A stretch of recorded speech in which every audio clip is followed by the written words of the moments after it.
On August 17, 1859, Savannah's largest slave auction house fell silent when lot number 43 stepped onto the platform. 27 bidders had come prepared that sweltering afternoon, but within minutes only one paddle remained raised. The woman standing in chains was young, healthy, and skilled in valuable domestic work. Her starting price was intentionally set low, yet something about her made every seasoned plantation owner lower their eyes and step back. Something unspoken, whispered in corridors but never discussed aloud. One man, recently arrived from Charleston, hadn't heard those whispers. He paid $10 for a woman worth $200. Within 6 months, he would understand why that silence had filled the auction house, but by then, it would be far too late to save himself. Before we continue the story of what happened in Chatham County that year, make sure to hit that subscribe button, because stories like this, pulled from the darkest corners of American history, are what we bring every week. Leave a comment telling us where you're watching from. I'm curious how far these tales of terror travel. Now, let's return to the purchase that changed everything. The auction house on Broughton Street had witnessed thousands of transactions since 1842, but the events of that August afternoon would be remembered unlike any other. The air inside was thick with the stench of unwashed bodies, tobacco smoke, and a fear that no amount of whitewash could disguise. Yet that day, something else hung in the air. A tension even hardened traders could feel. Savannah in 1859 stood among the South's wealthiest cities, its prosperity built entirely on cotton and forced labor. Its port shipped millions of pounds of the white crop each year, and nearby plantations competed fiercely for the most productive enslaved workers. Chatham County's soil was rich, its growing season long, and its landowners ruthless in pursuit of profit. Thomas Cornelius Pruitt had arrived in Savannah 3 weeks earlier. At 34, he represented a new generation of Southern wealth, men whose fortunes were inherited rather than earned, and whose presence made the old families uneasy. His father had made millions speculating in Charleston cotton before dying suddenly, leaving Thomas rich but inexperienced. Eager to prove himself among Georgia's elite, he purchased the old Waverly Plantation site unseen. The estate had gone cheap after its previous owner's death, and to Thomas it was the perfect opportunity to build a legacy. Waverly stretched over 800 acres of prime cotton land along the Vernon River. Its grand, columned house still held faded traces of former splendor, and 42 enslaved people came with the property. But his overseer, a lean man named Hutchkins, warned that he'd need at least 60 to work the land properly for the coming season. Hence his presence at the Broughton Street auction house that August morning, cash in hand and ambition in his eyes. The auction began at 10. Thomas successfully bid on 3 young men and an experienced cook, spending nearly $5,000 before noon. During the lunch break, he overheard a conversation between 2 planters he recognized from a recent dinner party. "You staying for the afternoon session?" one asked. "No reason to. Got what I came for. Besides, I know what's coming. Heard they're finally selling her. About time. Been sitting in the holding pens for weeks, nobody wants to buy. Still can't believe what happened at the Peyton place. 3 men dead in 2 months. 4 if you count old Peyton himself, though Dr. Reeves said it was his heart." Convenient timing. Thomas stepped back before they noticed him. His curiosity sharpened as the afternoon session began. Several bidders had not returned. The first 3 lots sold quickly, then came lot 43. The woman who stepped onto the platform carried herself with a quiet dignity that defied her situation. She appeared to be in her early 30s, with polished walnut skin, sharply defined features, and dark, steady eyes. Eyes that belonged to someone who had stopped hoping and found strength in that very hopelessness. Lot 43, the auctioneer announced without enthusiasm. Female, approximately 32 years old, name of Celia. Skilled in household duties, particularly cooking and medical assistance. Has served as midwife and herb doctor. Literate in English, no known defects. Starting bid, $10. Thomas waited for the paddles to rise. None did. $10 was insultingly low for someone with medical skills. Midwives often brought owners steady income through their services. $10, the auctioneer repeated. Do I hear 10? Silence stretched. Men studied their hands, the floor, the ceiling, anywhere but the woman on the platform. Thomas raised his paddle. $10 to the gentleman in the blue coat, the auctioneer said, relief evident. Do I hear 12? Nothing. The room remained frozen. Going once at $10. Going twice. Sold for $10 to the gentleman in blue. The gavel cracked sharply. Celia turned her gaze to Thomas. Her expression didn't change, but something flickered in her eyes. A trace of recognition or judgment before she was led away. Afterward, Thomas went to the office to finalize his purchases. When he inquired about Celia's background, the clerk's pen hesitated. Came from the Peyton estate, he said. Property was liquidated after Mr. Peyton's death 3 months ago. Her skills are accurately listed. Thomas frowned. Seems odd no one else bid. The clerk looked up briefly. Not my place to question buyers, sir. Your total comes to $6,710. The journey to Waverly took just over an hour along the river road. As the plantation came into view, the grand 2-story house stood tall behind 6 columns, its white paint peeling in places. Beyond it stretched the quarters, 2 long buildings and the cotton fields extending toward the tree line. Hutchkins organized the new arrivals. The men were sent to the fields, the cook to the main house kitchen. But when it came to Celia, Hutchkins hesitated. Where do you want this one, Mr. Pruitt? Thomas thought for a moment. She has medical training. Use her as a midwife. Set her up in the old overseer's cabin near the quarters. Hutchkins nodded slowly. Yes, sir. Though we already have old patients tending to such things. Then Celia can assist her, Thomas said. 2 hands are better than 1. He was about to question Hutchins's unease when a servant announced that Josiah Crenshaw had arrived to pay respects. Thomas recognized the name from the conversation earlier. Crenshaw, a heavy-set man in his late 50s with the air of old money, waited on the front portico. Over bourbon, polite talk gave way to caution. I saw your bids today, Crenshaw said. Good choices, though I reckon you didn't hear all the talk about one in particular. You mean Celia, Thomas replied. $10 seemed a bargain. Why did no one else bid? Crenshaw set down his glass. That woman came from the Peyton estate. Dr. Harold Peyton died 3 months ago, healthy until suddenly he wasn't. His nephew inherited, sold everything, and fled the county. Peyton's death alone wouldn't have stirred gossip, but what came before did. His overseer, Kelly, died from brain fever after 2 weeks of delirium.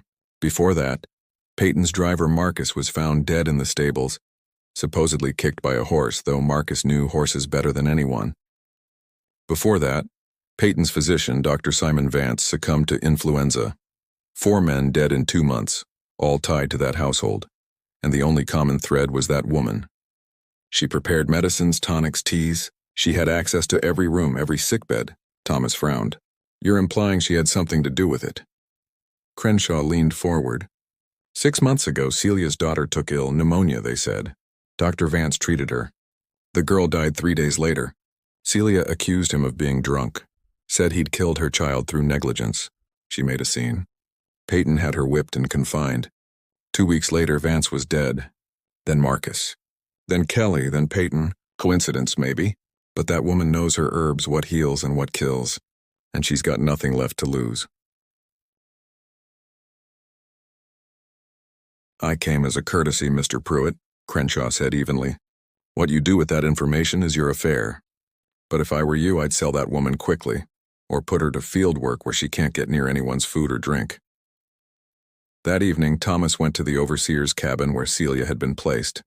She sat on a rough wooden bed, hands unbound, posture upright despite the long day. When he entered, she rose and met his eyes without hesitation. You're Celia, Thomas said. Yes, master. I'm told you have skill as a midwife and herbalist. Where did you learn? My mother was a midwife before me, she answered. She learned from her mother. I learned by watching, by doing, and by reading when I could find books. Her calm, forthright tone surprised him. I've also been told you came from the Peyton estate. There were several deaths there. Celia's expression didn't change. People die, master. That's the one thing certain in this world. Indeed, Thomas said. But the timing of those deaths caused talk. White folks always talk, she said evenly, especially when they don't understand something. And what didn't they understand? He pressed. Celia was silent for a long moment before replying. They didn't understand that debts come due. One way or another, everything balances in the end. The words could have been a reflection or a threat. Thomas decided to be blunt. Did you kill them? Celia gave a faint, humorless smile. Can't kill a man with words, master. Or with prayers. Or by wishing justice finds him. If they died, it was God's will, or their own sins catching up to them. I'm just a slave. I don't have the power to do anything but what I'm told. Thomas studied her a moment before saying, You'll serve as midwife here. Tend the sick, deliver the babies, prepare medicines under old patients' supervision. Yes, master. And Celia, whatever happened at Peyton's place stays there. Here at Waverly we start fresh. Understood? Yes, master, she said softly. Understood perfectly. That night Thomas lay awake thinking about Celia's dead daughter, 16 years old, taken by pneumonia or a doctor's carelessness. He thought about a mother's grief and what it might drive her to do. He thought about herbs and plants, their power to heal and to harm. And most of all, he thought of 4 dead men and 1 woman who had nothing left to lose. Harvest season began in late September. For days, dark clouds gathered over the Atlantic, a hurricane forming. If the cotton wasn't picked before the storm hit, the entire year's profit could vanish. Like every planter, Thomas drove his workers relentlessly. From before dawn until night made further labor impossible. Celia, however, remained in the quarters. Assigned to assist old patients, she quickly proved her worth. Within a week, even Hutchkins admitted they worked well together. Old patient says the new woman knows her craft, he told Thomas. Knows plants and remedies patients never heard of. Asked if she could start a proper herb garden. Thomas agreed, reasoning that Celia would be under patients' watch. The garden began as a small patch behind the quarters. Comfrey for wounds, feverfew for headaches, willow bark for pain, chamomile for the stomach. Each plant was labeled in neat handwriting, and Celia kept a detailed journal of her work. The hurricane struck on October 12th. Wind howled through the trees.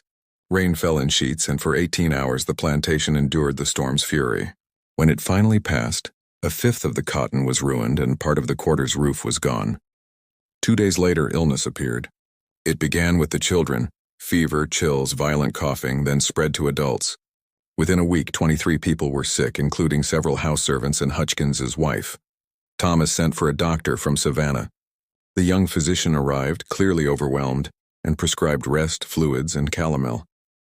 Keep them warm, he said. The fever should break in a week.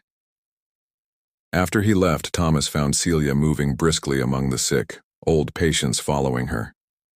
She checked pulses, listened to breathing, and gave quiet instructions. The doctor prescribed calomel, Thomas told her. Celia didn't look up. Calomel will make it worse. Weakens them faster than the fever does. It's what doctors use, Thomas replied. Doctors kill more people than they save, she said sharply. You want these folks to live so they can work again? Let me treat them my way. Thomas should have been offended by her defiance, but he wasn't. And what would you do differently? He asked. No calomel, she said. Willow bark tea for fever, honey and garlic for cough, elderberry to strengthen them. Boiled water only, no river water, and keep the sickest apart. This sickness travels through the air. Crowd them together and you'll lose everyone.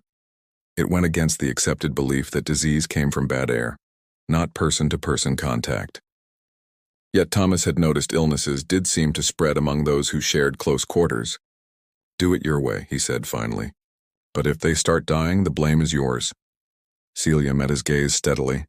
People dying is always someone's responsibility, master. The only question is, whose?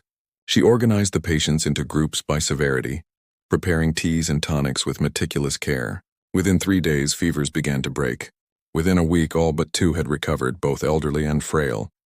Thomas suspected the death toll would have been far greater under the doctor's methods. Word spread quickly. By early November, nearby planters began requesting Celia's help. Thomas agreed, partly for goodwill, partly because her services brought in profit. She went to the Mansfield Plantation for yellow fever, to the Rutledge place for a difficult birth, to a farm by the Ogeechee River for a snake bite. Each time she succeeded where others had failed. Celia's reputation grew. People said she could heal what no one else could. But in the South, such fame was dangerous. Rumors began resurfacing about the Peyton estate. Some whispered that a woman who knew how to heal might also know how to kill. Thomas heard the talk but dismissed it. Celia had saved his workers, increased his income, and caused no trouble. Whatever had happened before was behind them, or so he believed. December brought an unusual chill, frost dusting the fields in the mornings. Despite the hurricane, the harvest was complete. and Thomas sold his crop at a respectable price. For the first time since his arrival, he felt at ease. That calm didn't last. One morning, Hutchkins came to the house, pale and shaking. "Mr. Pruitt, you need to come to the quarters now." A crowd had gathered near the north end. They stepped aside as Thomas approached, revealing a strange symbol painted on the wall, drawn in what looked like blood or dark clay. A circle, lines radiating outward, smaller circles at fixed points, and a single handprint in the center. "What is this?" Thomas demanded. An older man named Daniel stepped forward. "It's a warning sign, Master," he said quietly. "Old magic, African magic from long before our time. My grandmother told me such things call on powers that don't forget and don't forgive." "Who did this?" Thomas barked. Silence. Then Daniel said, "Don't know, Master. But when someone starts working roots, calling the old ways, bad things follow." Thomas ordered the symbol scrubbed away and promised harsh punishment for anyone caught making such marks. But the fear was already spreading. 3 days later, Hutchkins's prized hunting dog was found dead near the well, foam at its mouth, body rigid. "Poison," Hutchkins muttered grimly. "Fast-acting." A week before Christmas, a field worker named Samuel fell ill. Stomach pain struck suddenly and grew worse by the hour. By nightfall, he was vomiting violently and convulsing. Celia examined him, her face tightening. "This isn't a natural sickness," she said. "He's been poisoned." Thomas felt a chill. "Poisoned? How?" "Can't say without knowing what he ate or drank," Celia replied. "But these are symptoms of plant toxins." She met his eyes. "The question isn't what poisoned him, it's who." Samuel died 3 hours later, his body racked with seizures. Everyone on the plantation saw some part of it, and terror spread like wildfire. Thomas ordered an investigation, but it yielded nothing. Samuel had eaten from the communal pot and drunk from the same well as everyone else. He had no enemies, no reason anyone would harm him. Unless, Thomas thought darkly, Samuel wasn't the intended victim. Unless someone was testing their methods, preparing for something worse. That night, Thomas couldn't sleep. Every creak in the old house made him flinch. Someone on his plantation knew about poisons, and was using that knowledge. Despite his earlier confidence, he found himself thinking again of the Peyton estate and its 4 dead men. Christmas at Waverly came quietly. Thomas had planned to give his workers 3 days of rest and extra rations, but Samuel's death had cast a heavy shadow over the plantation. People accepted their Christmas gifts with quiet gratitude, avoiding eye contact and eager to retreat to the quarters, where the safety of numbers offered comfort. That evening, Thomas was startled by a commotion outside. Grabbing his pistol, he ran into the frigid night toward the sound. A crowd had gathered near the well, faces lit by flickering torches. At the center, 2 men restrained a young woman, Ruth, who was thrashing and screaming incoherently, her wide, unfocused eyes filled with terror. "What's going on?" Thomas demanded. Hutchkins stepped forward, breathless. "She tried to throw herself down the well, sir." Daniel and Joseph stopped her just in time. Ruth, a 19-year-old house servant from the laundry, had always been quiet and obedient. "Ruth, what were you doing?" Thomas asked. She went still, turning toward him. In the torchlight, her face appeared hollow and ghostly. "They're coming for me," she whispered. "I can hear them. They're in my head, showing me what I did, what's going to happen. I can't make them stop. The only way to make them stop is to—" She lunged again, but the men held her firmly. "She's been like this for hours," a servant said nervously. "Started after sunset, talking about voices, shadows, and debts coming due." The phrase chilled Thomas. It was the same one Celia had used months before. "Get her inside," he ordered. "Tie her if you must. Someone fetch Celia." But Celia was already there, standing at the edge of the crowd, so motionless Thomas hadn't noticed her. She stepped forward, and the crowd instinctively parted. "Let me see her," Celia said softly. Ruth's gaze locked onto her, a flash of recognition and desperate relief in her eyes. "You know," she pleaded. "You understand. Tell them. Tell them what I did." "Hush, child," Celia said gently. "No need to tell anyone. What's done is done, and what's coming will come all the same." Ruth sobbed. "I didn't mean for him to die. I was angry. He had no right to touch me like that. I only wanted to make him hurt like he hurt me. I didn't know the mushrooms would kill him, I swear." The crowd fell silent, the air thick with fear. Thomas's voice was tight. "Ruth, are you saying you poisoned Samuel?" But Ruth wasn't looking at him. Her eyes stayed fixed on Celia, pleading. Make it stop, please. The voices, the shadows, make them stop. Celia reached out and touched her forehead with 2 fingers, almost ceremonially. You can't stop what's begun, child. You opened a door you didn't see, and now you must walk through it. I can only ease your way. What are you talking about? Thomas snapped. What door? Celia ignored him. She took a small bottle from her pocket, removed the cork, and held it to Ruth's lips. Drink this, she murmured. It'll quiet the voices, calm the shadows.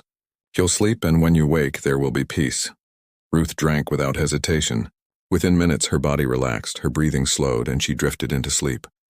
The men carried her to an empty cabin to be watched, while the murmuring crowd slowly dispersed. Thomas grabbed Celia's arm as she turned to leave. What did you give her? Valerian root, she replied calmly. Chamomile, poppy extract. It'll help her sleep. She confessed to murder. She confessed to foolishness, Celia countered. She was angry. Samuel forced himself on her. She used mushrooms she thought would make him sick, teach him a lesson. Didn't know they were deadly. Easy mistake if you don't know your plants. She pulled her arm away. Now she's drowning in guilt. Seeing things that aren't there, hearing voices that don't exist. The mind can be cruel when it's breaking. Thomas studied her. You seem to know a lot about minds breaking. Celia met his gaze. I know about guilt, Master. How it eats at people, twisting what they see and feel until they can't tell truth from madness. I know about debts and how they're always paid, though never in the way people expect. She walked away, leaving Thomas shaken and uncertain. 2 days later, Ruth died quietly in her sleep, never waking. Celia examined her and pronounced heart failure brought on by severe emotional distress. Officially, it was ruled natural, but whispers spread through the quarters that Celia had let her die, that her potion had been something darker than valerian. Thomas didn't know what to believe. Ruth's confession should have brought closure, yet it only deepened the unease. How had a girl like Ruth known which mushrooms could kill? Where had she learned? Slowly, the answer took shape as Thomas watched Celia more closely. She wasn't merely a healer. She was a vessel of something ancient, a living link to forbidden knowledge carried across generations of enslaved women. Her wisdom came not from books alone, but from an inheritance of survival, passed from mother to daughter, guarded in secrecy. And she was sharing it. Thomas noticed subtle changes among the women she tended. Strength in their posture, clarity in their eyes, a sense of quiet defiance. Ruth had been one of them. When January's ice storm froze the land and halted work, Thomas finally did what he had avoided for months. He searched Celia's cabin. While she was away treating Hutchkins's wife, he broke the lock and stepped inside. The space was orderly, each bundle of herbs hanging in neat rows, jars and bottles labeled precisely. On the work table lay tools of her trade, a mortar and pestle, a small-scale measuring spoons. But beneath her bed, hidden under cloth, he found a wooden box. Inside were notebooks filled with Celia's fine handwriting. Most pages contained remedies and medical observations, but others were darker, written in a different tone. One entry, dated October 15th, read, 23 sick, 21 saved. The power to heal is the power to choose who lives. They think my knowledge belongs to them because they own my body. But knowledge can't be owned, only shared or withheld. I share it with those who deserve it. I withhold it from those who don't. This is my only power, and I use it with care. Every life saved is a debt owed to me. Every death permitted is a weight on the scales. When the scales balance, justice will come. Thomas's hands trembled as he turned the pages. Celia was keeping a moral ledger, deciding who was worthy of healing and who was not. Another entry, dated December 20th, read, The girl came to me crying, told me what he did, told me she wanted him to suffer. I gave her knowledge, as I do to all who ask and deserve. It's not my place to judge. She chose her path. But I gave her something else, guilt. I planted it deep. Guilt is slower than poison, but just as deadly. It devours from within, kills the spirit before the flesh. She won't live long. This is mercy, though she doesn't yet see it. Thomas's heart pounded as the truth settled. Celia hadn't poisoned Samuel herself, but she had armed Ruth with the means, knowing the outcome. Then she had broken the girl's mind under the guise of compassion. Continuing through the box, he found one last item, a folded, yellowed letter written in a different hand. My daughter, it began, if you are reading this, I am gone, and you now bear our knowledge alone. Remember what I taught you, the plants are neither good nor evil. They simply are. We choose how to use them. Heal when the scales are even, harm when justice demands. But always keep the ledger. Record every life saved, every death allowed, every choice made. This is our power and our burden. We are not slaves no matter what they call us. We are the keepers of the old knowledge, and that makes us free in ways they will never understand. It was signed Phoebe, March 1838. Celia's mother had taught her more than just the art of healing. She had passed down a philosophy rooted in selective mercy and deliberate revenge. Thomas heard footsteps approaching and hastily replaced everything before Celia stepped into the cabin. She paused in the doorway, her eyes shifting from him to the bed and then to the spot where he had hidden the box. She already knew. "Your wife is asking for you, master," she said quietly. "You should go to her now." "I don't have a wife," Thomas replied. "Don't you? Then perhaps I misspoke. Hutchkins's wife wants to see him before the end." "The end?" he repeated. "The end that comes for all of us, master. Some sooner, some later, but it always comes." She closed the door behind her and stepped further in. "You've been in my things," Thomas said. "There's no point denying it," she answered. "I have. Find what you were looking for? I found notebooks, records, a letter from your mother. I know what you've been doing." Celia sat on the bed, weary but composed. Her voice was soft when she spoke again. "My daughter's name was Sarah. She was 17 when she got pneumonia, strong, smart, beautiful. She could have been anything if she'd been born free." Her eyes filled with tears. Dr. Vance came to see her. He was drunk, I could smell it. But he was white and educated, and I was just a slave woman, so my opinion meant nothing. He gave her calomel and ordered bloodletting. I told him it was wrong. He had me whipped for speaking out. I watched my daughter die over 3 days, poisoned by his medicine, drained by his treatment. She died in agony calling for me while I was tied up in the barn so I could learn respect for white medicine. "I'm sorry," Thomas said sincerely. "Sorry doesn't balance the scales, master," Celia replied. "Sorry doesn't bring her back or punish the man who killed her with his arrogance." Her hands tightened into fists. "So I did what I had to do. Dr. Vance's death looked like influenza, but it wasn't. It was foxglove, given slowly, carefully, until his heart gave out. Marcus died because he helped tie me down. Kelly died because he laughed while they beat me. And Peyton died because he owned us all and built the system that let my daughter die while I watched." She looked at Thomas, unflinching. "I'm not sorry. They deserved what they got. If that makes me a murderer, so be it. But I'm also the woman who saved 21 people during the outbreak, who delivered 37 babies last year and lost only 2. The scales balance, master. That's all I'm trying to do, balance the scales." Thomas felt torn between horror and admiration. What Celia had done was murder. Yes, cold, calculated. But she had also saved countless lives. Was she a monster or a healer? Could she be both? "And Ruth?" he asked. "Ruth came to me for help," Celia said. "I gave her knowledge." "She made her own choices?" "But I saw what guilt does. It eats the mind. So I gave her peace, a gentler end than what she would have found on her own." "And Hutchkins's wife?" "Everyone dies eventually, master," she said evenly. "The question is when, how, and whether they deserve their fate. Hutchkins was overseer at Peyton's before he came here. He held the rope when they whipped me." "You didn't know that, did you?" Thomas's stomach dropped. "No, he's not a bad man, just following orders. But my daughter died while I hung in that barn," Celia replied. "He's part of that chain. So yes, his wife will die, not quickly, not obviously, but inevitably. Call it murder if you like. I call it justice." The cabin seemed darker, though the candle still burned bright. Thomas stood at a crossroads. He could report her, but he had no proof, only ambiguous notebooks. And if he acted against her, who would care for the sick at Waverly?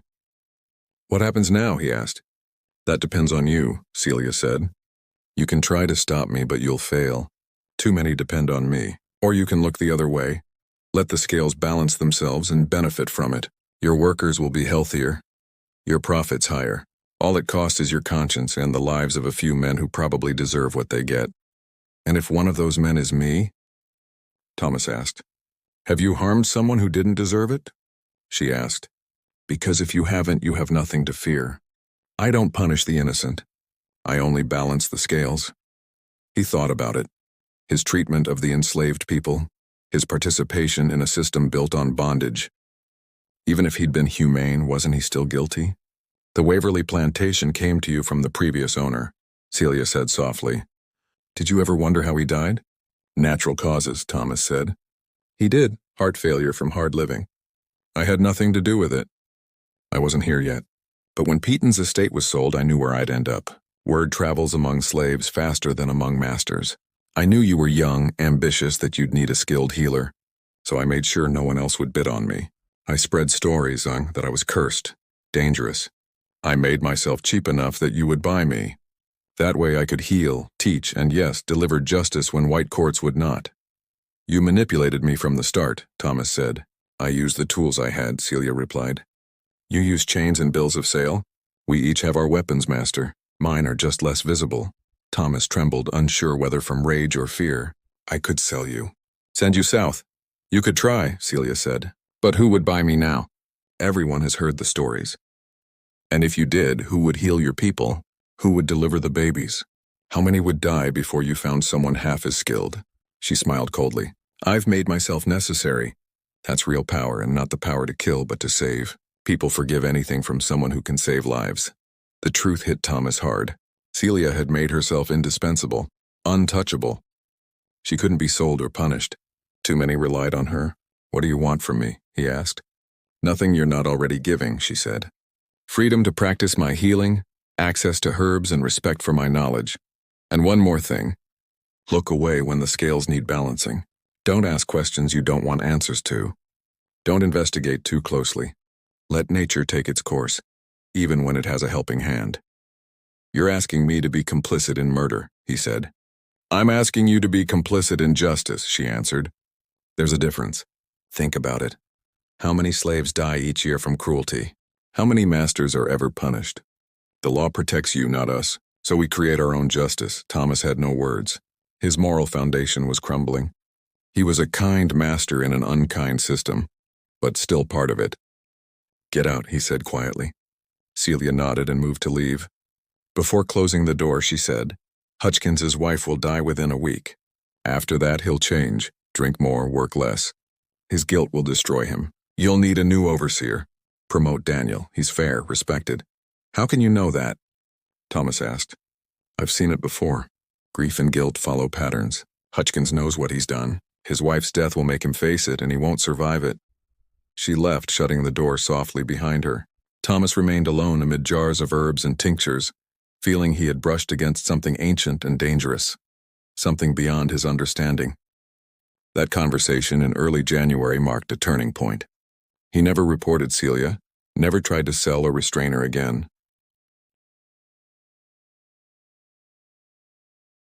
Thomas told himself he was being pragmatic, making the best of an impossible situation. But alone at night in the master's chamber, he understood the truth. He was afraid. Afraid of what Celia might do if he tried to oppose her. Afraid of losing the only competent medical care his plantation had. And most troubling of all, afraid that her philosophy of balancing the scales contained more truth than he wanted to admit. Hutchins's wife died on January 9th, just as Celia had predicted. Over the course of a week, the woman wasted away, growing weaker each day until she stopped breathing one cold morning before dawn. Hutchins was devastated, sitting by her bedside for 3 sleepless days, helpless as she slipped away, despite, or perhaps because of, Celia's care. The change in him was immediate and profound. The efficient overseer who had once managed Waverly with discipline and precision became a broken shell of himself. He performed his duties mechanically without focus or purpose. Whiskey became his constant companion, a glass at noon, another in the afternoon, and by evening, he was barely coherent. Thomas confronted him several times, but Hutchins only stared with red-rimmed eyes and muttered, She shouldn't have died, Mr. Pruitt. She was only 43. Strong as an ox, then gone. None of it makes sense. By February, he was useless as an overseer. Reluctantly, Thomas promoted Daniel, just as Celia had advised. Daniel accepted with calm humility and quickly proved capable, firm but fair, respected rather than feared. Under his guidance, productivity actually improved. Meanwhile, Celia's influence expanded beyond Waverly. Women from neighboring plantations began visiting, some with permission, others in secret, seeking her counsel for everything from difficult pregnancies to illnesses white doctors couldn't cure. Waverly slowly transformed into a kind of medical center, with Celia as the physician and Thomas merely its nominal owner. The fees from her treatments were significant. By March, her work had generated nearly $800, more than some field hands produced in a year. Thomas kept meticulous records, depositing the profits in his account at the Planters Bank of Savannah, telling himself it was efficient management. But deep down he knew the truth. Every dollar tied him closer to Celia, made her more indispensable, more untouchable. He was complicit, not through his actions but through silent acceptance, as principle gave way to profit.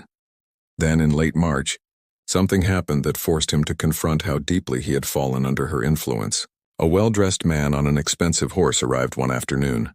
Robert Peaton, nephew of the late Dr. Harold Peaton, Celia's former owner. Thomas greeted him with courtesy and bourbon, but Peaton refused the drink and got straight to his point. "Mr. Pruitt, I understand you bought a woman named Celia last August. I want to purchase her from you." Thomas felt a tightening in his stomach. "Celia isn't for sale. She's vital to my operations." "I'll pay 5 times what you paid, $60, Peaton pressed. Still no. Peaton's expression hardened. "Let's not play games. That woman murdered my uncle and 3 other men. I can't prove it in court, but I know it.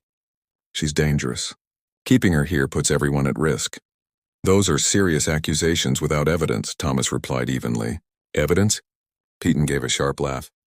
"My uncle died 3 months after her daughter. His overseer, driver, and physician all dead within weeks. You call that coincidence? I call it misfortune. People die, Mr. Peaton. It's life. Don't condescend to me. I know about the outbreak here. 23 sick, most saved by her.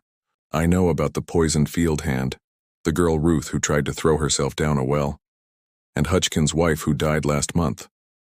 Still think it's coincidence?" A chill spread through Thomas's chest. When laid out like that, the deaths did form a pattern, but he kept his tone calm. "Celia saved 21 people during that outbreak. She's delivered dozens of healthy children. She's the best healer in Chatham County. I'm not selling her because you're chasing ghosts." "You're a fool," Peaton snapped, standing abruptly. "My uncle was a fool too. He thought he could control her, that her skills made her useful, not dangerous. Now he's dead. His overseer's dead. Everyone close to him is dead. How long before she turns on you?" "I appreciate your concern," Thomas said coldly, "but my decision stands. Celia stays at Waverly." Peaton glared for a long moment, then shook his head. "When you end up like my uncle, don't say I didn't warn you. That woman is a plague, Mr. Pruitt, and plagues don't stop until they've consumed everything." After Peaton rode off, Thomas stood on the portico, hands trembling, not from anger, but from the creeping realization that Peaton might be right. He was in danger. He had known it since the day he found Celia's journals, but hearing it aloud made it undeniable. That night, Thomas did what he had avoided for months. He reviewed every plantation record since Celia's arrival, noting every death and illness. The pattern was unmistakable.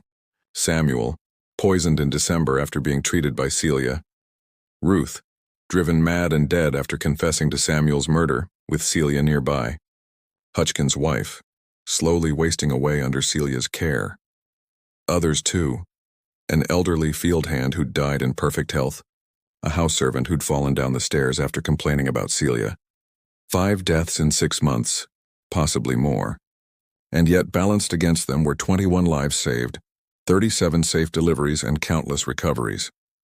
Celia's ledger of life and death was operating exactly as she'd claimed, the scales forever balancing. The only question left was where Thomas stood on those scales. In her eyes, was he guilty? He had treated his slaves better than most, fed them well, provided medical care, rarely whipped anyone, avoided splitting families. But he still owned them, still profited from their bondage. In Celia's code of absolute justice, was that enough to condemn him? From that point, Thomas took precautions. He refused to eat food unless he watched it prepared, locked his door each night, and kept a loaded pistol beside his bed. He avoided being alone with Celia, inspected every jar and tincture she sent to the main house, though he wouldn't have recognized poison if he saw it. Yet he still didn't send her away. Didn't sell her, didn't restrict her freedom, didn't even mention Peyton's visit. Because to do so would be to admit the truth. He was afraid. And a master who showed fear to his slaves had already lost control. April arrived with warmer weather and the start of planting season for the next cotton crop. The fields had to be prepared, seeds sown, and irrigation ditches cleared, work that demanded every able hand on the plantation. Thomas buried himself in it with an intensity that bordered on obsession. Physical labor became his refuge, a way to avoid thinking about Celia, the mounting number of suspicious deaths, and the moral compromises he was making every day. But Celia refused to let him forget. On April 15th, Thomas awoke to find a small cloth bundle tied with twine on his doorstep. Inside were dried herbs he didn't recognize and a folded note in Celia's handwriting. For your health, master. Steep 1 spoonful in hot water each morning. It will ease the tension you carry and help you sleep better at night. Consider it a gift from someone who wishes you no harm, as long as you continue to deserve none. The meaning was unmistakable. Celia knew about his precautions, his fear, his attempts to avoid her, and this was her way of assuring him he was safe for now. The final line of her note, as long as you continue to deserve none, carried the true message. Thomas stared at the herbs for a long time, wondering whether this was a genuine gesture of kindness or a test of his trust, or perhaps the first step in a slow, undetectable poisoning. He threw the herbs into the fireplace, watching them burn as a bitter, acrid smoke filled the room. That night he slept with his pistol loaded and the door barred. Yet the gesture had achieved its purpose. He now lived in constant awareness that Celia knew his movements, his habits, his weaknesses. She had reached his doorstep. She could reach him any time she wished. If she wanted him dead, he would already be dead. The fact that he still lived meant she was allowing him to. The balance of power had completely shifted. Thomas was the master only in name. Celia now decided who lived and who died at Waverly Plantation. Things worsened in early May.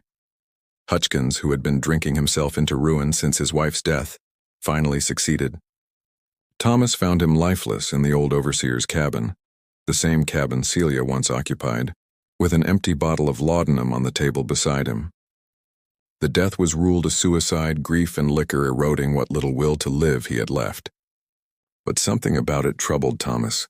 The laudanum bottle was one Celia had prepared months earlier for Hutchkins's wife during her illness. How had Hutchkins obtained it? Had he kept it, or had someone given it to him, knowing what he might do? Thomas questioned Daniel carefully, avoiding any accusation. Daniel's calm response unsettled him even more. Mr. Hutchkins was a troubled man, sir. He couldn't forgive himself. His wife's death broke something inside him. The laudanum just made it quicker and less painful. When Thomas asked if Celia had given it to him, Daniel met his eyes and said evenly, "Does it matter, sir? The man was already dead inside. His body just took a while to catch up." Thomas realized that this was the same philosophy Celia had expressed so many times, balance through consequence. Hutchkins had taken part in her whipping at Peyton's plantation. By her logic, he was guilty, and his death merely evened the scales. Whether it was his own doing or Celia's hand guiding it, no longer mattered. Thomas arranged a modest burial and promoted another field hand to fill the vacant overseer position. Life on Waverly went on as if nothing had changed, though Thomas could feel the ground beneath him shifting, slowly eroding toward collapse.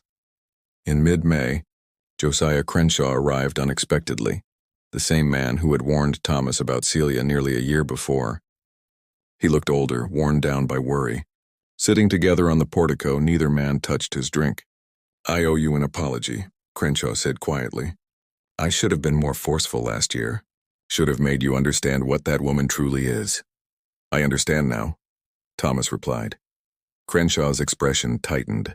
"Do you? She's not just a murderer, Thomas. She's building something, a network, teaching other women her knowledge, spreading that talk about balance and retribution. There are whispers all over Chatham County. Women meeting in secret, sharing recipes for herbs and poisons, talking about justice in terms of debts and scales." A chill ran through Thomas. "How do you know this?" "Because it's happening on my plantation too. 3 of my women meet her when she visits. They're different now, bolder. One of them told me, 'The old ways are coming back, master.' Best you remember that." "What am I supposed to do with that?" Before he could stop himself, Thomas said, "Have you considered that maybe we deserve it? The balance she talks about, maybe it's justice we've avoided for generations." Crenshaw stared in disbelief. "She's gotten to you. God help me, she's gotten inside your head. She saved 21 people during the outbreak," Thomas argued. "She's delivered babies, healed the sick when doctors failed. Yes, people have died around her, but more have lived. Isn't that a net positive?" Crenshaw stood furious. "A net positive? You're justifying murder because the murderer is useful. That's not justice, Pruitt, that's moral rot." He left without another word, and Thomas sat alone as the sun went down, wondering when he had crossed the line, from reluctant tolerance to full defense of Celia's actions. When had he stopped seeing her as a threat and started viewing her as a necessary force of balance? The horrifying truth was that it had happened gradually, ever since he found her journals. Every day he failed to act, every death he explained away, every cure that brought him profit, all had slowly corroded his sense of right and wrong until he was what Crenshaw accused him of being: complicit. By June, the air grew thick with heat and humidity that felt like breathing through water. The cotton plants thrived, but the weather brought fever, dysentery, and exhaustion. Celia moved tirelessly from one patient to another, her herb garden now a vast collection of medicinal plants. Thomas watched her and began to see the full complexity of who she was. A murderer, yes, but also a healer who cared deeply for those she treated. A philosopher with a terrible but coherent moral code. A teacher reviving knowledge older than the plantations themselves. And in her own way, an agent of justice in a world that denied her people any. Most disturbingly, Thomas realized she was the most extraordinary person he had ever met. On June 23rd, Celia came to the main house and requested to speak privately.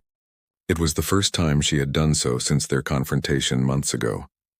In the quiet of the study, bathed in afternoon light, she sat calmly and said, "I'm going to tell you something, Master, and I need you to listen without interrupting." Thomas nodded. "There's a man coming tomorrow," she continued. "Benjamin Lell. He owns a rice plantation on the Ogeechee River. You might remember him from the auction where you bought me. He didn't bid. His daughter's sick and he's desperate. He'll ask you to let me treat her." Thomas remembered Lell, the man whispering with Crenshaw that day. "And will you?" he asked. "That depends," Celia replied evenly, "on whether the scales demand it. He was at Peaton's plantation the day they whipped me. He saw what they did. He saw my daughter dying and turned away because it was easier than getting involved." Thomas's chest tightened. "You're going to let his daughter die?" "I'm going to let him understand," Celia said softly. "Understand what it's like to watch your child suffer while someone who could help looks away. When he's felt that pain, when he's begged and promised anything if only I'll save her, then I'll decide. Maybe I'll heal her, maybe I won't. The scales will tell me what's right." "That's monstrous," Thomas whispered. "Is it?" Celia asked, her voice calm. "Or is it just a mirror, showing what's been done to us for generations? He had the power to help and chose silence. Now I have the power and I choose as he did. If that's monstrous, then we all are, Master." Every one of us, Thomas realized, was caught in her logic. Circular, flawless, and utterly terrifying. "I'm telling you this," Celia continued, "because tomorrow you'll face a choice. Lell will beg you to intervene, to order me to treat his daughter. You have that legal right. I'm your property and my skills belong to you. But if you give me that order, you become part of the chain. You'll become someone whose debt needs to be balanced." The warning was implicit but unmistakable. If Thomas forced her hand, he would cross the line from being merely tolerated to being targeted. "Why are you warning me?" he asked. "Because despite everything, I don't want to see you on the wrong side of the scales," she replied. "You're not a good man, Master. You own slaves, and that makes you complicit in evil. But you're not cruel. You don't take pleasure in suffering. You genuinely believe you're treating us as well as the system allows." She paused, her gaze steady. "That doesn't make you innocent, but it might keep you alive. When Lell comes tomorrow, remember this. I'm not asking for your permission. I'm asking for your non-interference. There's a difference." That night, Thomas couldn't sleep. He paced his room, pistol on the table, his mind spiraling through possibilities. Could he stop Celia from carrying out whatever revenge she had planned? Legally, yes, she was his property and he could command her. Practically, no. She was indispensable and opposing her could unravel the entire plantation. But even deeper than that, did he truly want to stop her? Lel had watched her daughter die and done nothing. Shouldn't he, in any just world, face consequences for that cowardice? The law would never punish him. Looking away wasn't a crime. Yet Celia's system of justice, a raw ancient moral, would. Was that wrong? Or was it the only kind of justice left in an unjust world? Thomas was still lost in those thoughts when Benjamin Lel appeared the next morning, hollow-eyed and desperate. "Mr. Pruitt," he pleaded, "I need your help. My daughter Catherine is dying, and I've heard you own a slave woman with extraordinary skill. I'll pay anything. Please let her see my child." Thomas looked at the man before him and saw the same image Celia must have seen years ago in the Petton barn, a man begging for help that might never come. "I'll send her," Thomas said slowly, "but I can't promise she'll treat your daughter. She chooses her own patients." Lel stared in disbelief. "But you're her master, you can order her." "I can," Thomas replied, "but I won't. If you want her help, you'll have to ask her yourself, and live with whatever she decides." When Celia entered, Lel's pride collapsed beneath his fear. He dropped to his knees, tears streaking his face. "Please, she's only 17. She's done nothing wrong. Whatever you need, whatever you want, I'll give it. Just save her." Celia looked down at him, unreadable. "Tell me, Mr. Lel, do you remember visiting the Petton plantation last summer?" His face went pale. "Yes, I was there. On business." "Do you remember what you saw in the barn?" "Please," he stammered, "that has nothing to do with—" "Do you remember?" She cut in sharply. "Yes," he whispered. "I saw them whipping you. I saw your daughter in the house. I heard her crying. I wanted to say something, but it wasn't my place. It wasn't my business. You looked away," Celia said, her tone like a blade. "You chose the comfort of silence over the cost of doing right. You let my daughter die without speaking a word." "I'm sorry," Lel sobbed. "God help me, I'm sorry. I've thought about it every day since. I should have spoken, done something. I was a coward, and your daughter paid the price. I know I deserve whatever judgment you give me, but my daughter doesn't. She's innocent. Please don't make her pay for my sins." The room was silent. Thomas watched Celia, realizing this was the moment, the perfect mirror of her own pain. She could let the girl die and make Lel feel her agony. Justice demanded it. But then, unexpectedly, she reached down and helped him to his feet. "Take me to your daughter. I'll see what I can do." Lel blinked, stunned. "You'll help her?" "I'm a healer," Celia said simply. "That's what I do." "But the debt isn't erased." "You owe me a life now, and one day I'll collect. Maybe not today, maybe not this year, but someday the scales will balance." Lel nodded through tears. "Yes, anything, I promise." "What I need," Celia said softly, "is for you to remember. Remember what it feels like to be helpless, to beg for mercy. And the next time you see someone else in that position, don't look away. That's the payment I ask, not money, not favors, just courage." She left with Lel, leaving Thomas alone, shaken. He understood now. Celia wasn't driven by vengeance alone. She was teaching. Every death, every cure, every deliberate mercy or cruelty, all of it was part of a greater lesson. The scales didn't just weigh death against death. They measured action against inaction, cruelty against compassion, silence against courage. 3 days later, Celia returned. Catherine Lel would recover. The girl had been suffering from infected lungs, worsened by the bleeding and calomel prescribed by a local doctor. Celia had halted the harmful treatment, cleansed the infection with herbs and steam, and restored her strength with proper nourishment. "Will Lel keep his promise?" Thomas asked. "He will," Celia said, "because he understands now. Fear changes behavior, but understanding changes the heart. Lel will be a better man than he was. That's worth more than his death would have been." "You could have let her die," Thomas murmured. "The scales demanded it." "The scales demanded something," she replied. "I chose what that something would be. That's my power, Master. Not only to take life, but to shape it, to turn suffering into transformation. That's what my mother taught me. The old knowledge isn't just about healing and poison. It's about understanding human nature deeply enough to change it." As summer ripened and the cotton fields bloomed, Waverly changed.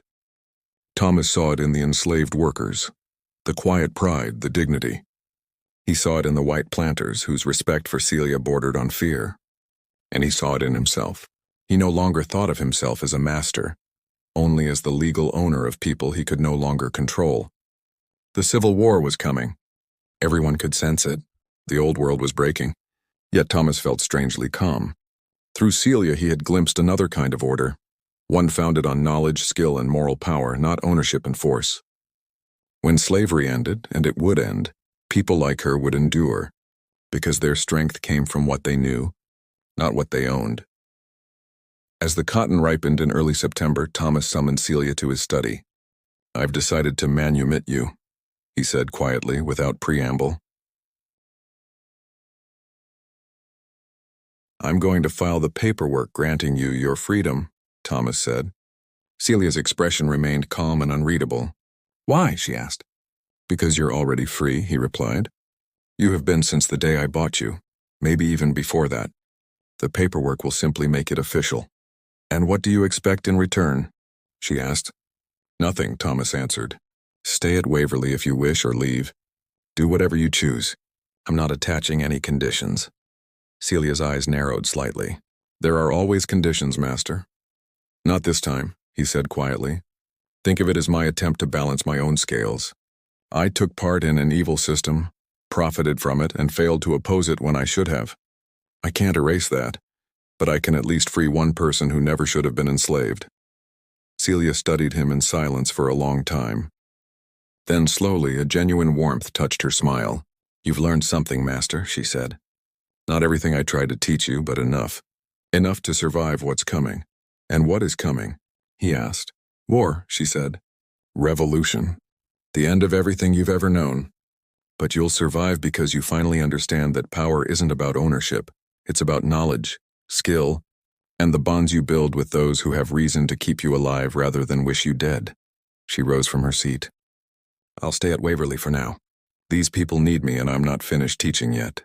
But I'll stay as a free woman, not as your property. We'll see how that changes things." The manumission papers were filed in October, legally granting Celia her freedom under Georgia law. It stirred talk throughout Chatham County. Why would a planter free such a valuable slave? Thomas offered no explanations.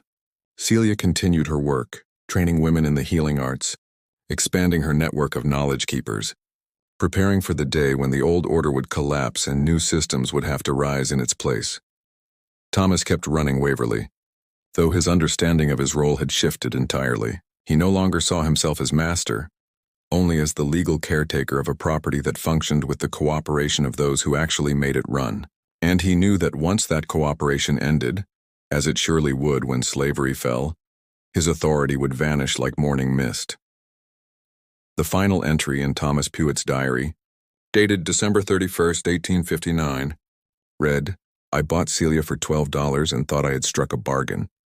Instead, I gained something far more valuable and far more dangerous, a teacher who showed me the difference between legal authority and moral power, between ownership and control, between what the law allows and what conscience demands. I don't know whether her lessons made me better or worse, innocent or guilty, saved or damned, but I know I am not the same man I was a year ago. The world is changing too. We are all standing on the brink of something vast and terrible, a reckoning long overdue. When it comes, I believe it will be people like Celia, those who have kept the old knowledge alive in secret, who will endure and perhaps even lead. As for me, I can only hope that when the scales finally balance, I will have done enough to tilt them toward mercy rather than justice. This mystery reminds us that the most chilling power isn't always violence or the supernatural. It's human knowledge, guided by the will to heal or to judge. The story of Celia and Thomas Pewett reveals that every system built on injustice carries within it the seeds of its own collapse, and those seeds are often nurtured by the very people it sought to subjugate. What do you think of this story? Do you believe everything was truly revealed? Did Thomas make the right choices? And could the deaths at Petton's plantation really have been natural? Or was Celia responsible? Share your thoughts in the comments below. If you enjoyed this tale and want more haunting stories like it, remember to subscribe, turn on notifications, and share it with someone who loves a good mystery. See you in the next video.